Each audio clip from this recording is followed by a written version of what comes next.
હાય બોલ હાય આમાં ડેડી. પછી મમ્મી નું બોલો, મમ્મી હાય. હાય મમ્મી હાય પછી મમ્મી એવું પહેલા કહો. બોલ પછી આપે છે તને હાય મમ્મી બોલ Hello. Hi mummy Hey, Bobby. How are you How are you? I am fine કે ને How are you? I am fine બોલ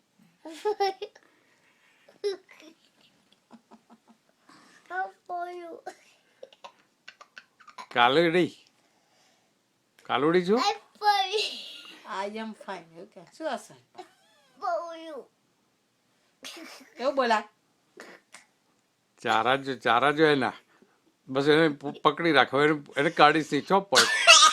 ચોપ પકડી બેહાડી રાખે એને. હવે એને કાઢવા નહીં સીટમાંથી. Okay Bobby, wait. I am baby કે દેદી આઈ કે